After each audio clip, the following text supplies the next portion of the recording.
Hey, you're going to want to consume this week's show if you're interested in making far more profit and working less. So you've got personal freedom to do the things that you love. And in reality, who doesn't want that? You're mad if you don't. So come on board. See you on the inside. Hey, and welcome. I'm preparing to run a one-day workshop on the Gold Coast about how to build a business that runs independently from you. And I'm going to record that workshop and make it available for sale. And I'm going to be digging deep into the 4 steps required to build such a business. I've been thinking about this a lot lately. And, I follow people on social media in the business space and the investing space, things that I'm interested in, and the personal development space. But I'm talking about business at the moment. And, I hear all the gurus and the different teachers and mentors constantly talking about, how to get more clients. Of course, that's sexy. Everyone wants more clients. More clients means more dollars. By the way, you want more clients if you've got a scalable business. You don't want more clients if you're the one that's got to provide the service to the clients, because there's a ceiling on what you can earn, or you have to work really hard to make the money. But when you have a business that runs separately from you, yes, you want more clients. But let me get to the point here. All these people are going, set the funnel up, do this, do that. I'm going to say this, even my own mentor, he does this. Really good marketer. But, so what if you've got a lot of clients and you haven't set your business to run independently of you? You're just going to be on the hamster wheel of service providing, or you're locked into doing the jobs required to produce the income for that business, or you're part of the day-to-day processes of running that business. To me, that's not a life. Now, we all have to do it. And I'm doing it at the moment. I'm out building another business. I've done this many times. And so when I go through this phase, yes, I'm working lots. But I'm working with a strategic end in mind. And I'm following the 4 steps that I'm going to be sharing in the one-day workshop. And I'm doing that for a reason. I'm working hard to work myself out of the business. And if I do that successfully, as I've done in the past many times, after the hard work phase, you reap the most amazing results, and you have an incredible lifestyle where you earn money while you sleep, when you travel with your family. I did a video probably about 2 or 3 years ago, and it was about money and love. See, people got all these weird ideas about money. We may discuss this a bit today. And if you really look at money, the more money that you have and the more freedom you have, meaning, you're not tied into the income production of producing that money, the more love you can display towards yourself, to your family, to your friends. Just live a far better life. As an example, I was talking to a lady the other day, and she has cancer, and she'd gone down all the normal routes.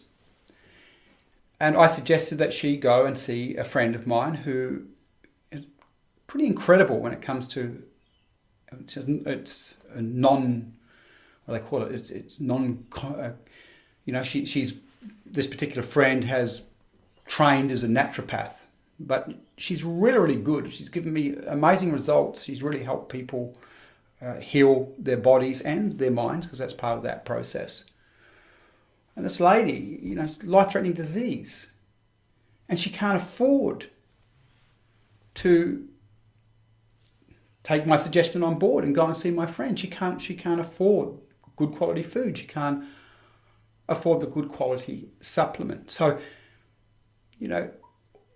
not having money means that life's harder. It's not an act of love to self. So when you've got free time and money, it's an act of love to self.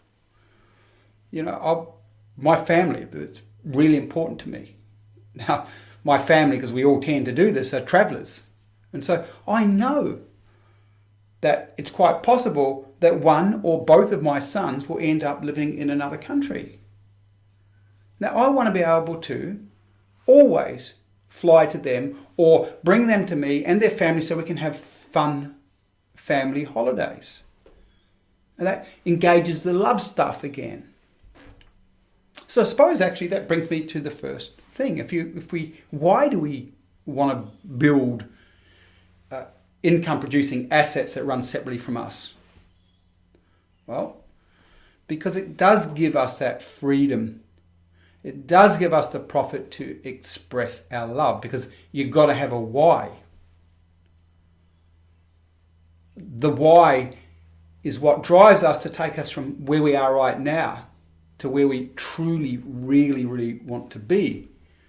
And I won't lie to you, when you are building a business so that it runs independently of you, or you're building an investment portfolio so that it produces really good quality income for you on its own without you having to do anything, you'll go through the trials and tribulations of building that. It takes effort and energy, so the why is important. In reality, I've worked with people for over 30 years. I'm a people reader, meaning I see people's patterns, their unconscious patterns. That's why when someone works with me, it doesn't take 15 sessions to identify and help find solutions for them about what's going on within their consciousness. But this whole element of people getting trapped, so only get trapped because their why is not enough. There's no other reason that for people being trapped where they are or stuck. People have excuses, rationalizations why. It just means they don't want something enough, or they haven't had enough pain yet. So the why is absolutely important. Having free time, what could you do with that? Having good amounts of profit, what could you do with that? How much more could you contribute? By the way, when I'm working in people's unconscious minds, I often see belief systems that sort of communicate that money is evil. And if you look at certainly Christian traditions, but most spiritual traditions have this sort of negative concept about money, and this ends up in people's unconscious minds. And because it's unconscious, they don't see it. But anything in the unconscious mind that doesn't align with your conscious goals acts as an anchor or a weight to what you want to achieve. And outside of your awareness, that belief system will be weighing you down. But this concept that somehow money's evil. And by the way, it's not even through religions. If there's certain groups I've hung around with, I've done yoga for years, had to, played rugby. It was the best thing I ever did, going to yoga. It helped me really, really heal a lot of aspects of my body. But you can hear what these people say about people with money. So there's lots of different social groups where there's kind of underlying current that somehow, if you've got a lot of money, there's something wrong. In fact, if you go back and listen to my last show, where I was working with a really wonderful gentleman, builder, who came from a working class family, you will see, he wasn't aware of it, but on the unconscious level, and I did the work with him, he could see. It's like, I don't want to be real wealthy because on the unconscious level, I feel like I'm going to get rejected, because that was the conditioning of the tribe he grew up with. But back to the point, money, like a human being, so money is just money. It's just money. It doesn't have a moral code. If you're a good person and you're making a lot of money, you're just going to do more good things with that money. It's pretty simple. If you don't have a strong moral code, you might use that money unwisely. But money itself is not evil. Having lots of it's not evil. In my mind, having lots of it is fantastic and great because you can contribute. And as I said, it's an act of love in my mind. Okay, back to where we're going. So, as I said, I'm running this workshop on the Gold Coast. This is not for investors, it's just for the business owners about how to build themselves out of their business. And, by the way, some people don't want to build themselves entirely out of their business. Like I don't want to build myself out of this business. I'm involved with other businesses that I don't want anything to do with. But I love doing what I do and I love sharing what I share. So again, when you can build yourself out of your business, you can choose whether you want to work or not. So as an example, I can go away for as long as I like. And my team can run my business, run our programs. I choose to be there, and even when I'm on holiday, I'll be there because for the most part, I love it, but I have choice, and that's the difference to being a slave. So what I'm going to start with today, because I'm going to start to work through some of the principles of how to build a business that runs independently of you. But today's session will apply to investors as well. So there are a whole bunch of practical, strategic things that you have to do if you want to build a business that runs independently of you. And just quickly, a few of them. The first one is that you have to build in systems. Systems stand for save yourself time, energy, and money. That's the acronym, systems. Save yourself time, energy, and money. So systems turn a business into a machine. It means that processes happen. And if you're a business owner, if you've got effective systems, now those systems can be automated through software, so there's no people involved. So those systems are working whether you're working or not.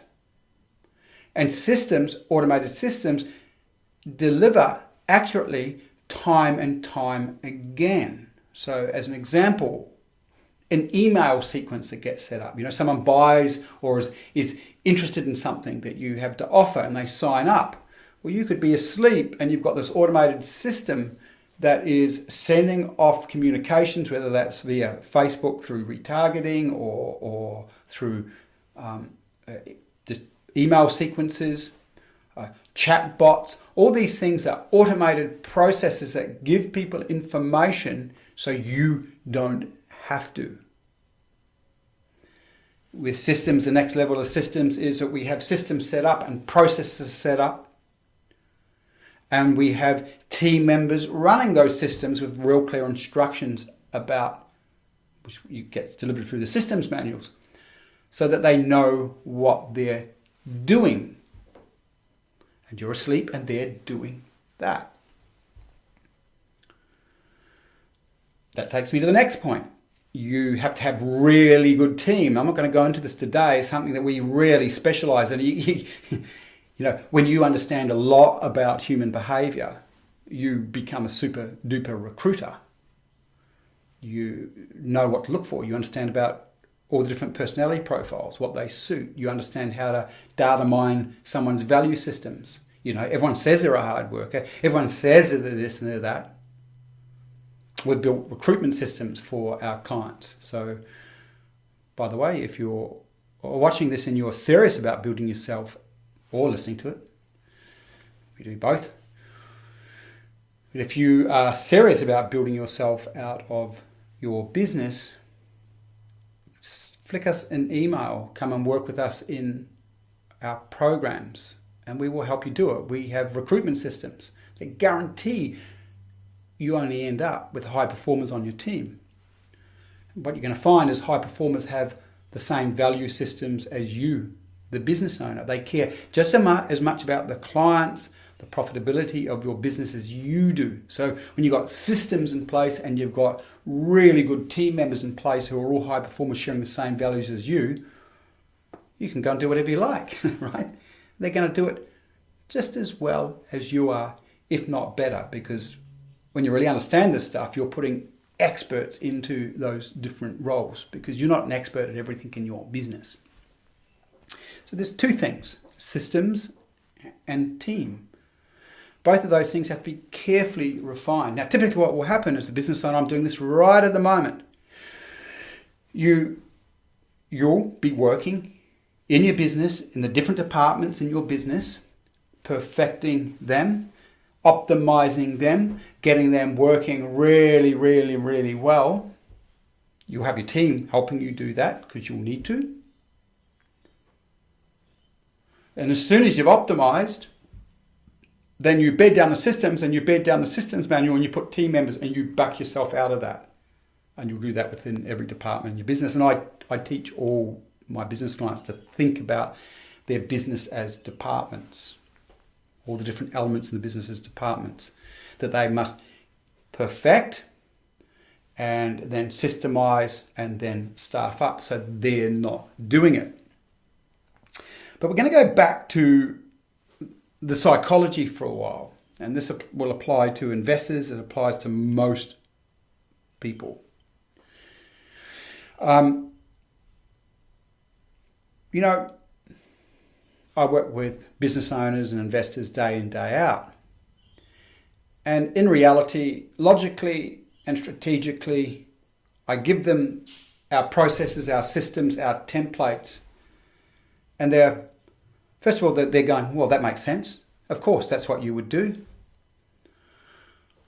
But most of the time, business owners and investors, we'll get to that in a second, will undermine successful implementation because they're not there in their psychology. They are not psychologically equipped to implement those strategies effectively because of how they have been programmed. You see, people are programmed from birth.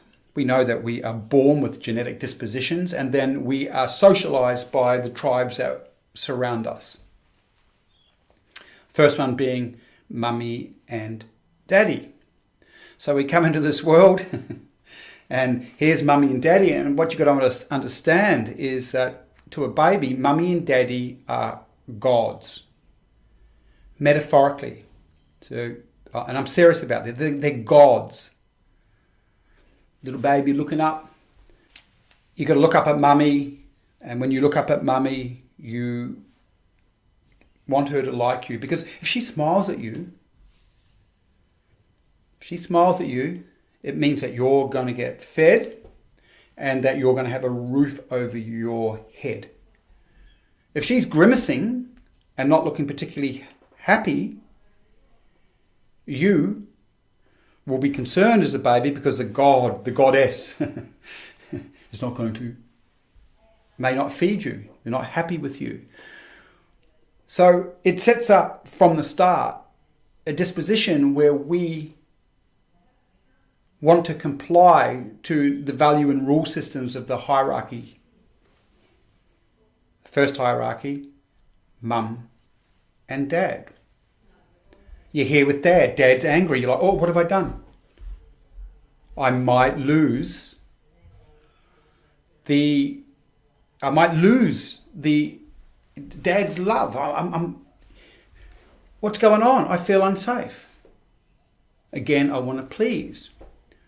This is the whole setup of conforming to the hierarchy. Now, typically, every hierarchical system has a value structure that they want you to follow. And the concept works like this. If you don't follow our value system, it means you are a bad person. And if you follow our value system, you're a good person. If you're a bad person, you get punished. You get excluded from the family, which is the deepest fear of any being, to be abandoned. So this is the setup for being complicit to the hierarchy. This gets extrapolated into concepts of heaven and hell. Depending on your religious pedigree, they're all the same. You will get rewarded for following the value system of the hierarchy, and you will be punished in some form of hell for not following the value system of the hierarchy. So you may be there thinking, well, what's this got to do with business building? Well, it's got everything to do with business building, as you'll see. By the time you get to school, you are now entering the indoctrination factory for the capitalistic slave system. Now, first of all, before I get into this, I'm not against education. I am for it. Totally for it. But regardless, the education system is set up to produce cogs for the capitalistic system. No one's been trained to control resources. They've been trained to be a resource. Now, I just want to step back a bit. So we've got to the schooling system, but I want to share something else here. And maybe this has something to do with business and investing. Maybe it doesn't. Actually, it does, and we'll have a look at why. So in that indoctrination process of aligning to the hierarchy's value systems, you will typically lose parts of yourself. So I'll quickly talk about that for a moment. So, little kids, right? I just always love little kids. A little toddler. It's a little boy. So this little boy, 3 years old, and the sister comes along. The little boy's playing with his... I'll do something because it's a modern age. The little boy's playing with a doll, okay? I'm fitting in and complying to modern thought right now. That's a joke, people. The little boy's playing with a doll, I'm being politically correct, or a car. And his sister comes up. Same age, they're twins. And she grabs the doll, she grabs the car. And the little boy turns around and clocks her, whacks her, smacks her. All right? Well, just so you know, that's just all normal and natural. That little boy's not evil. That little boy's not wrong. That little boy is just accessing a primal part of his nature to protect a resource. That's going on in the world now with the adult males. They get angry because they're trying to protect resources, and that's why countries go to war. But the parents see it, and they're horrified. You can't hit little girls. You can't hit little girls. All that anger's wrong. Now, the child has to be indoctrinated. Again, same thing. I'm not against. You've got to indoctrinate your children into a value structure. Right? But that little boy, and depending on the family, but lots of families will do this, the little boy's learning, okay, anger's wrong, anger's not accepted in my family. So they'll take this angry part and they'll shove that angry part back down. And they'll put it in their unconscious. They'll repress it. Every time it comes out, they'll get shamed by the family, so they'll soon learn to just completely disconnect from it. Now, that can be dangerous, right? So first of all, just let me step back. Yes, that little boy needs to learn not to hit his sister. However, if he's shamed to the point where that part gets pushed down and he learns that anger is not okay, well, then he's likely to grow up a people pleaser, being nice all the time, not being able to access the anger required to set a boundary.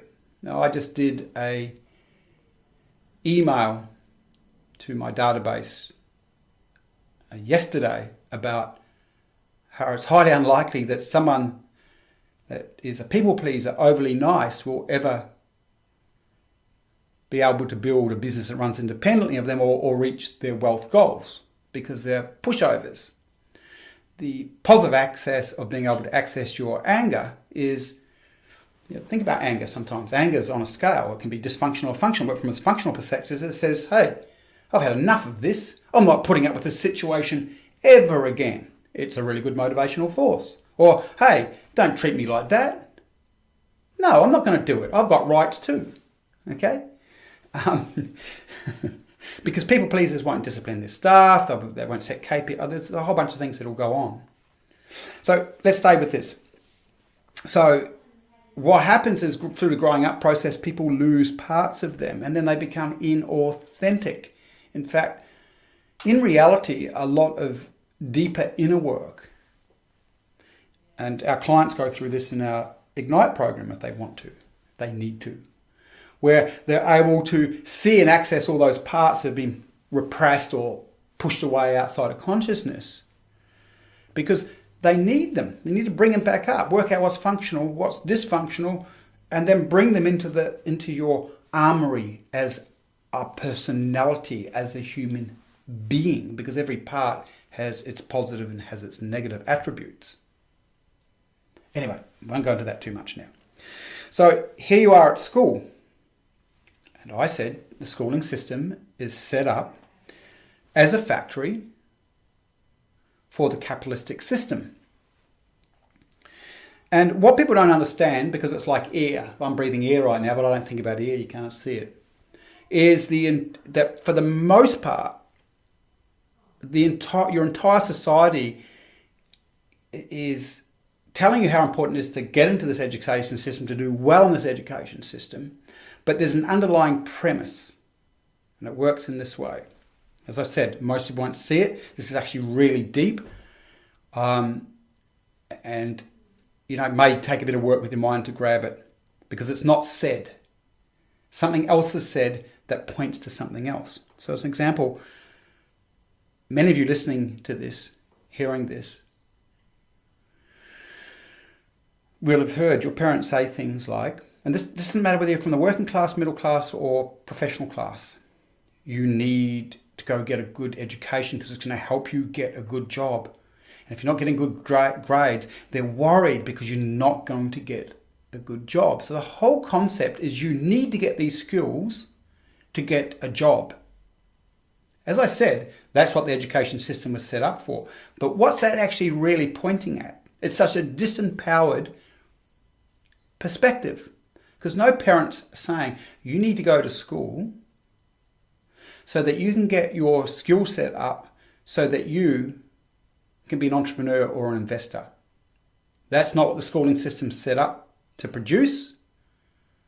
And that's not why parents send kids to those schools. Because the underlying premise is, you're not powerful enough to be an entrepreneur or investor.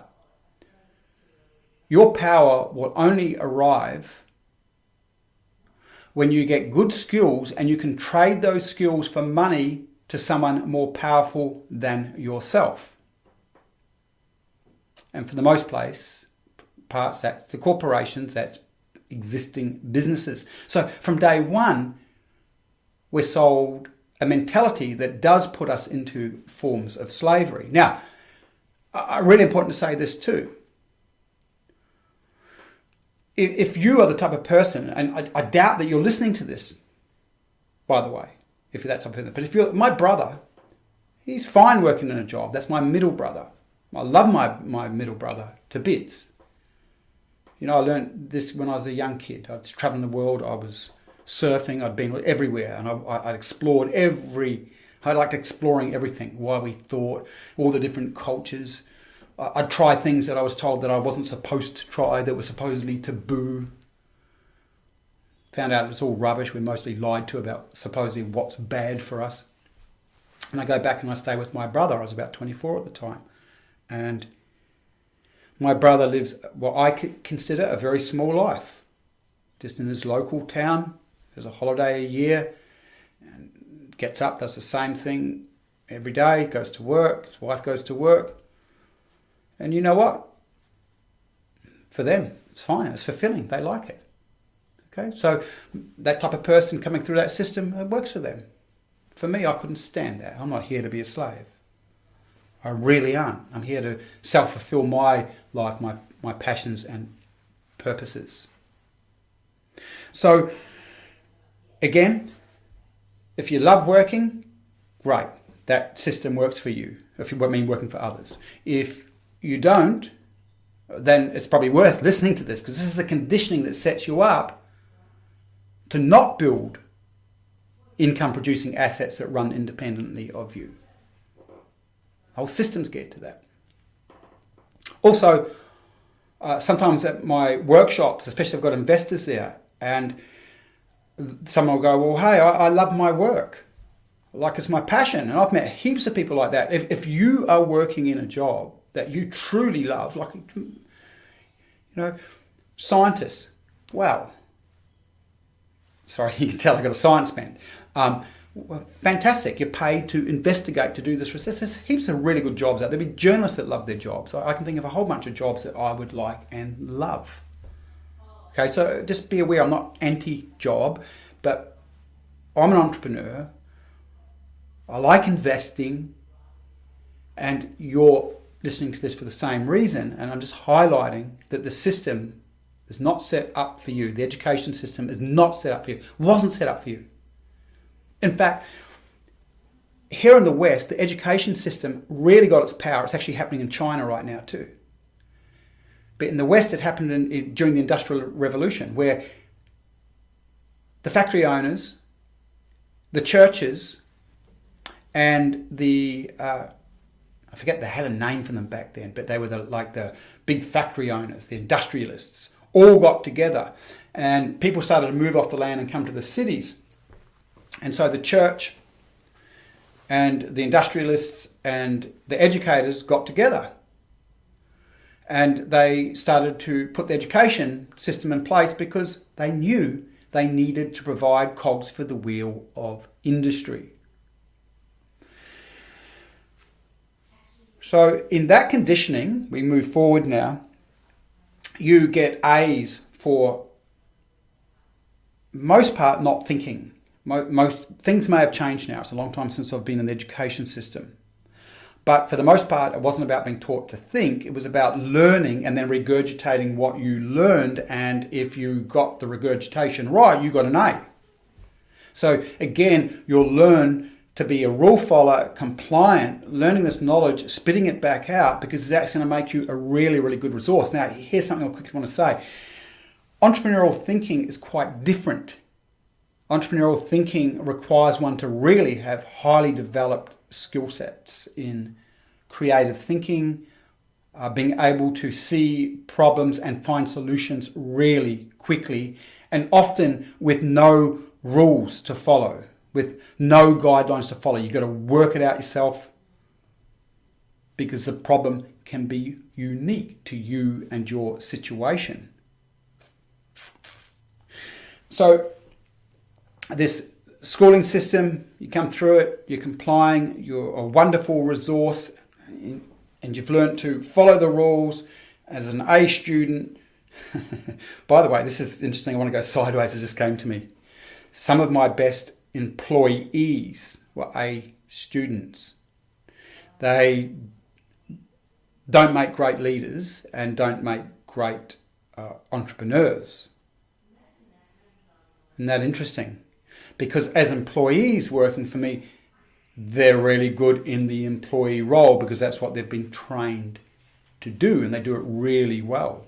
Okay, now it doesn't mean that if you've done really well in the school system that you can't be a good leader, by the way. Just saying, if I look at my team, I see that some of my best workers who can't be good leaders were A students. But what it does mean is they can't be entrepreneurial, or not to the extent that they could be, because the school system does not, and if you do well in the school system, does not mean that you've had any entrepreneurial training or any assistance in developing entrepreneurial thinking. So you come through the school system. As I said before, what got you into the school system is everyone around you saying you are powerless. As I said, they're not saying this, but this is what is actually being said. They say you've got to go to school to get a good job because you've got to get a good job. If you don't have a good job, you won't survive in this world. You won't survive in this world. Okay? Because the underlying message is, well, you can't do this on your own. You can't invest. You can't be an entrepreneur. You've got to go to school, get skills to trade them to someone else. Interesting, I just have a friend, he's in his 50s, a good close mate of mine. He followed the conventional path. He had a lot of high-paying jobs. There's no safety in that anymore. He's lost his job and he's really struggling. I don't see any difference between being an entrepreneur or working. You're going to have to fend for yourself at some point. People think the entrepreneurial path is not as safe. Well, I would disagree. It certainly has its challenges, but I would say it's just as safe because you control your destiny to some degree. When you work for others, you don't. It's easier to be caught up in the power plays of others. Okay, let me get straight into the crux of this. So when you leave school, you go and get a job. And when you're in a job, for the most part, you are rewarded for being, again, a good, compliant employee who does things. And typically in your job, you will have these things that you have to do, and you have to do them well. Fair enough. Okay. What else would you expect? You've got to do the job well. But what typically happens is in that, again, you're programmed to be a doer, not a thinker for the most part. So you come through that entire schooling system, you go and work for someone else, you're still being trained to be a worker, and all of a sudden you think, well, I'm going to start a business or I'm going to invest. Now, because of the education, this sets up an issue or a problem, because I'm now going to come back into business first.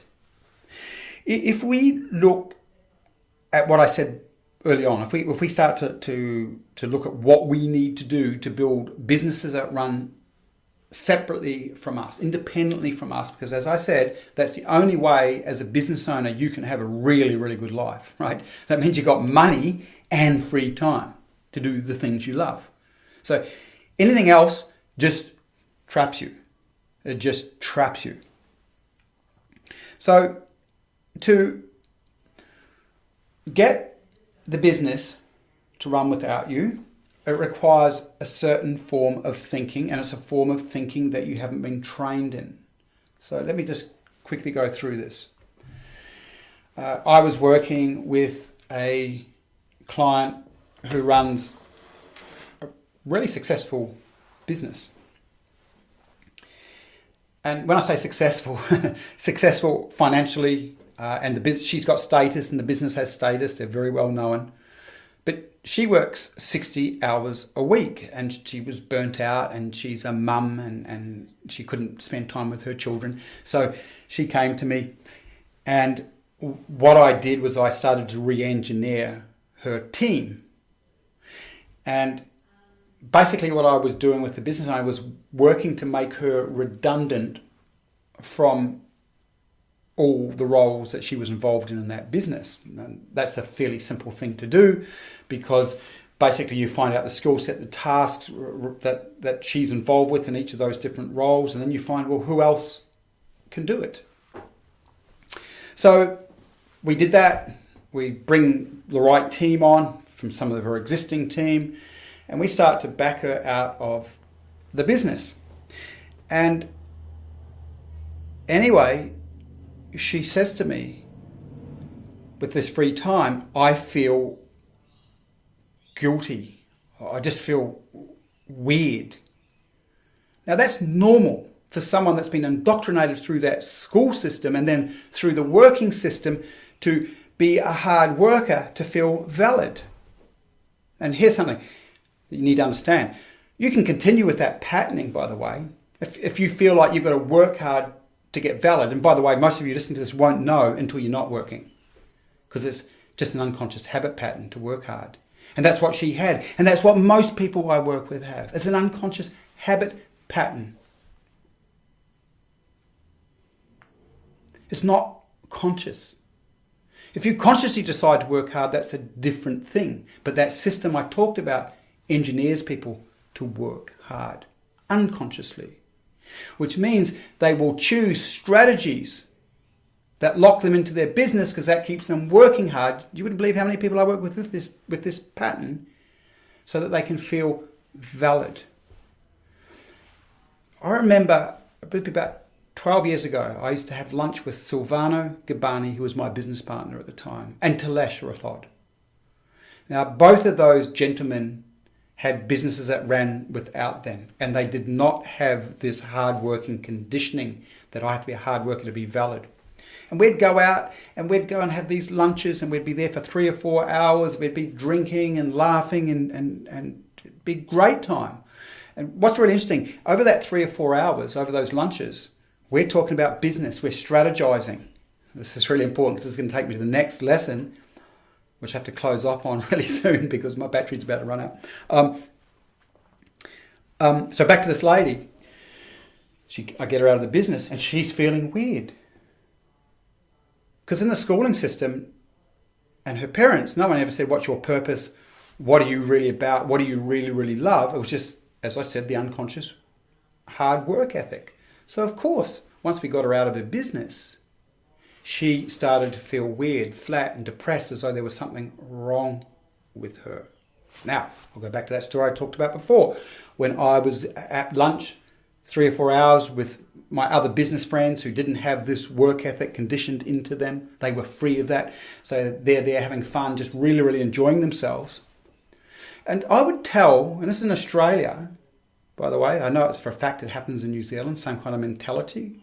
Maybe it's the same in America. I work with a lot of Americans, but I don't know for sure. So I'd come home and I'd tell my business friends that I'd been out for 3 or 4 hours for lunch, drinking. And they'd all be, it's like, well, you can't do that. You can't do that. Somehow there's something wrong with that. You've got to get up at work and be at work at 7 and finish at 6, or something's wrong with you. Right? It's all mental conditioning. It's not a truth. That thinking locks them in, which means they keep building businesses around them. That's what the unconscious pattern does. Now, here's the kicker, because this is where I'm trying to get this lady to. She hadn't finished with her business building, but while she was locked into that business, working all the time, she couldn't access what was next for her. What was she here to do? What's her purpose? What's her passion? So once I'd got her some free time, we started to work more on that. And now she was out of her business. She could do what we were doing at those 3 or 4 hour lunches. Entrepreneurs need to think. They need to strategize. If you're working all the time, you can't think or strategize. If you want to build yourself out of your business, you think or strategize. You come up with the strategies, solutions. Then you ask a question. Who can I get to do this for me? Or what system can I put in place to achieve this? Because you know what? I need to be able to not get caught up in that, because I need to be able to think and strategize for the next thing I'm building and developing. Think about the super entrepreneurs. Think about Tesla or Richard Branson. Think about how much time they spend strategizing. They're not doing. Anyway, that will do for today's show, because I'm forced to because of my battery. Finally, if you want to understand what's happening for you on an unconscious level, if you really want to know how you're programmed and how you're undermining your own abilities to create real wealth and freedom, go and do our Whole Brain Wealth course. It's $300. And it's the best investment that you would ever make. That program helps you see every belief system that exists on the unconscious level of your mind, slowing down wealth creation. It will show you where you are not thinking straight. Look, I'm not going to lie to you, it's a confronting program. You know, a lot of salespeople are out there putting out weak stuff, by the way, but I want to rattle you. And that's what this program does. It'll rattle you. You have to be rattled to see your belief systems. If you're not rattled, you won't see your belief systems. Rattled means you're like, uh-oh, I'm seeing something that I don't like to see about myself, but I need to see it if I want to change or evolve. If you don't do that, nothing shifts or nothing changes. Really, really powerful program designed not only to identify every unconscious belief system that is impacting your ability to create wealth, but it also reprograms you with a very powerful technology that we use with our clients in our highest level programs to reprogram belief structures to prepare our investor and entrepreneur clients to input the strategy we give them effectively and properly with an evolved entrepreneurial wealth creator mindset. And if you haven't already done it, go and do our profile, our wealth profile that explains your gifts, strengths, and weaknesses as a wealth creator, as an entrepreneur or investor. And it's invaluable information. You can get that at www.businessdnaindicator.com. That's www.businessdnaindicator.com. Or just go to my website, perrymardon.com. And on the homepage, you'll see a link to it. But it's very insightful, powerful information. Until next time, good wealth creating and good living. See ya.